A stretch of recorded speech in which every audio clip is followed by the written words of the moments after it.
Howdy, Legendary Void here, and today I have a deck tech based around a character, not completely based around, but it's a character that I recently acquired and I've wanted to build around for a while, and that's going to be Sergeant Cog. Now, Sergeant Cog was our first weaponizer that we ever got. He's a 412 one for 10 stars, which it definitely seems a bit expensive there, but his effect on his weapon side, I feel like more than makes up for it. But you get +4 attack, which already that's extremely strong. And then whenever you put it on a character, you get to draw a card for each character you have on the battlefield, and then you get to play an upgrade onto each of your characters. Basically, whenever he dies, you draw a card. Say you have 2 characters, you draw 2 cards, and then you get to play an upgrade onto those 2 characters. So very, very strong effect there. And we're also going to be playing Decepticon Quake, because this card is amazing and I love this card so much. But since we're going to try and get Cog to die as early as we can, the effect that when another character is KO'd, you get to do 1 damage to each other character will trigger in his body mode, and he gets to pop off a lot. And he is a 7-star headmaster that gets the effect when he's the only character on the battlefield. He has +2 attack in his alt mode, so it's extremely strong there.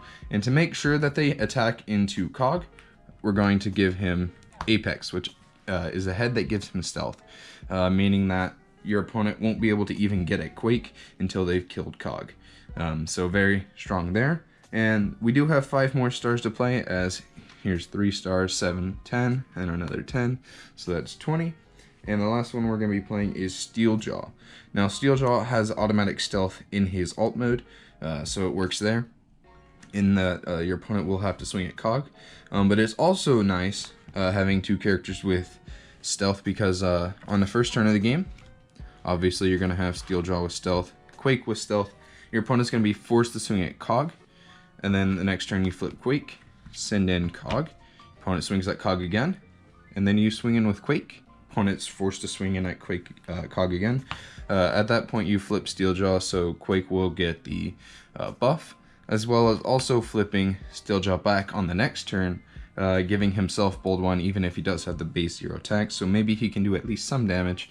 But he's also stealth, both stealth, and they're forced to swing at Cog again, so if they haven't killed him yet, they're going to eventually, which will automatically put it onto Quake, and you get to draw 2 cards, play 2 upgrades down, and voila, stuff starts popping off, and you immediately have an advantage damage wise on your opponent. So that's that, and let's go ahead and get into the battle cards. So starting off on this list, it is a little bit Pierce heavy. Not heavy, but it has a good amount of Pierce in it. We're going to be playing 3 copies of Wedge Formation. It is a green, orange, and black pip card that lets you heal a damage off your melee characters, which the only melee character is going to be Apex and Steeljaw in this bot mode. But you also get to draw a card off range characters, which that's not too important. It's mainly there just so you can get a little bit more Pierce in, although you can play it for its effect if you really want to. Another Pierce card we're playing is going to be 3 copies of Precision Fire. Since we're going to be trying to kill Cog early as we can, Precision Fire will let you do damage to characters in bot mode, which does include Cog, and then he dies earlier and earlier, and then of course the Pierce orange pip card, very nice there. We're playing 3 copies of Supercharge and 3 copies of Focus Fire, which Supercharge gives bold 3, Focus Fire if you play all 3 at once lets you get bold 6. They're very versatile. Being able to pull Focus Fires to your hand is especially nice, trying to get that amazing bold 6 on probably your opponent's main character. But Supercharge is for whenever you don't have all 3 pieces of Focus Fire, or you've just played the Focus Fire and you don't have too many cards in hand. But overall, they're just both very nice cards for outputting damage. We're also playing 3 copies of Peace Through Tyranny. If you ever come across a place where you will need to kill Cog, Peace Through Tyranny is nice there, because you get to, not only you get to get the Cog effect, but you also get to attack and then take another turn immediately after that, hopefully taking out some of your opponent's characters that you weren't able to get at before. So very nice there, and the double orange of course is especially nice. Next we're playing 2 copies of Treasure Hunt. So whenever Cog's effect triggers, we want to make sure that we do have upgrades in our hand. So playing Treasure Hunt will allow us to get upgrades off the top 4 cards of our deck. So we're going to be playing a couple of those.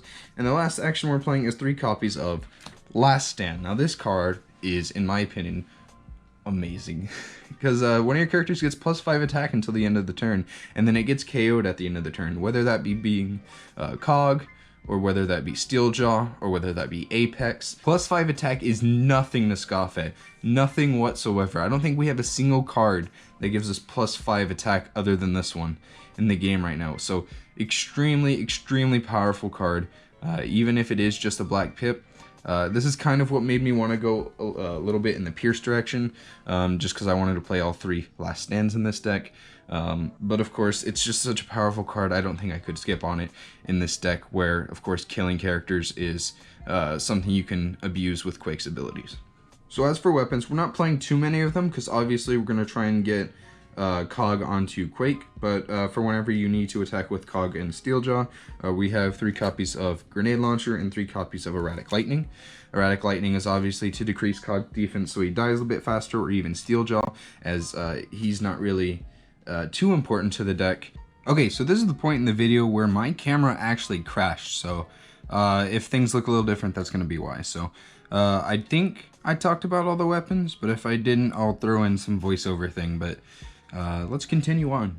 Okay, so for armors, we have 2 copies of Bashing Shield. Obviously a great way of getting rid of your opponent's armors, being Force Fields, Reinforced Plating, Sparring Gears, whatever. And since it's green pip, you get to pull it to your hand, as well as helping one of your guys defend a little bit better since they get +1 defense. Next, we're going to be playing 3 copies of Force Field. This is just in case you want to prevent your opponent from being able to kill Steeljaw early, as if you get 2 on him in a row, he'll take 3 hits before he dies, so very, very nice there. Plus it adds to our white pip count. And the last armor we're playing is 3 copies of Improvised Shield, purely only for the double orange pip. The tough one really doesn't mean anything. As for utilities, we are playing a good variety of them. We're playing 1 copy of Erratic Energy Grenade. Now that card says that at the start of your turn, one of your characters takes 1 damage, and then whenever that character is KO'd, they do 2 damage to all of your opponent's characters. So very nice there, especially whenever you want your characters to die. We're only playing 1 because obviously you're going to be wanting to play other upgrades, but if you do have a chance to play it down, it's especially nice. And it is black pip, so it helps towards obviously the Pierce amount in the deck. Next we have 1 copy of Pocket Processor, which this is usually going to go either on Steeljaw or Quake, depending on what kind of utilities you're able to get throughout the game. But being able to draw an extra card at the start of your turn is definitely never bad. Next we have 2 copies of Spare Parts. Now this is just so you can get onto Quake whenever you put Cog onto Quake and prevent your opponent from getting rid of it with things like Enforcement Batons, Vaporize, etc. And the last utility we're playing is 2 copies of Escape Capsule. It's an orange-black, so it helps towards, again, Pierce. And it also helps you to keep your Cog on Apex whenever Quake finally dies, as whenever the upgraded character dies and the head deploys, any upgrades, including the Escape Capsule, get moved to the head character. So very, very nice there. And yeah, that's the deck tech. This is extremely fun. I've played a few games with it. Went against Arbitrary Heroes Cameron, and you know, it did pretty well. And it's really, really fun. So if you guys have Cog, I definitely recommend you guys check it out. But as always, if you enjoyed this video, don't forget to smash like and subscribe. And don't forget to put in the comments below if you guys have any other characters or decks you want me to check out and put my own spin on in the future. But yeah, thank you guys for watching, and as always, have a phenomenal day. Peace.